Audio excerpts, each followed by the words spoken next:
2 মাস কাল ঢুকছে। 10টায় আইতে 11:30টার দিক দিয়ে বাড়ি চলে যাইতে যাই রান্না করতে।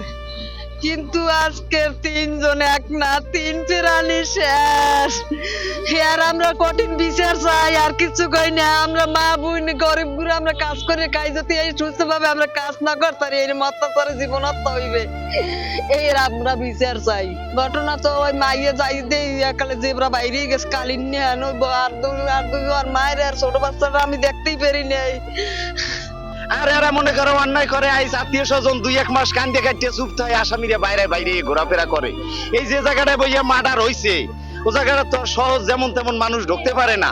ও জায়গায় সিসি ক্যামেরা আছে, সবকিছু আছে।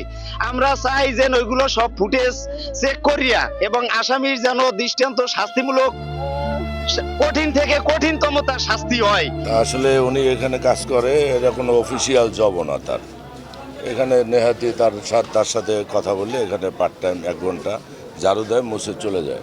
এবং গেল মাসে এটা উনি এই চাকরিটা এখানে নিয়েছে সামান্য বেতনে।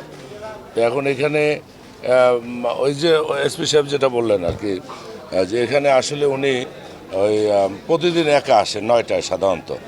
আজকেই শুধু 11টা আসছে বাচ্চা 2টা নিয়ে। তার ওদিক থেকেই আগেই সিদ্ধান্ত নিয়ে আসছে যে এটা মনে করছে এটা নির্জন একটা জায়গা, নিরাপদ জায়গা, এইখানে তার কাজটা খুব স্বাচ্ছন্দ্য করতে পারবে। এই জন্য উনি এই বাড়ির চেয়েও এই জায়গাটা বেশি নিরাপদ মনে করছে। আর উনি সুইসাইড করছে এটা আমরা সিসিটিভি ক্যামেরায় মোটামুটি এটা স্পষ্ট। এটা সুইসাইড নেই, এটা নিঃসন্দেহে। কিন্তু সুইসাইডের পিছনে নেপথ্যে ঘটনা কি এইটার ব্যাপারে কোয়ারি আমি প্রত্যাশা করেছি। কী কারণে ঘটেছে এটি তো আমরা এখন নিশ্চিত হতে পারিনি, কিন্তু আপনি যেটি বললেন আমিও শুরুতে বলেছি এটি অত্যন্ত মর্মান্তিক একটি ঘটনা। মা এবং 2 জন মেয়ে, 2 জন শিশু সন্তান, একজনের বয়স সম্ভবত 4 আর আরেকজনের বয়স 10 থেকে 12।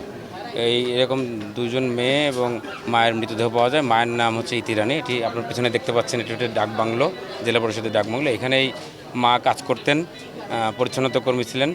সিসিটিভি ফুটেজ পেয়েছি, সেগুলো বিশ্লেষণ করছি।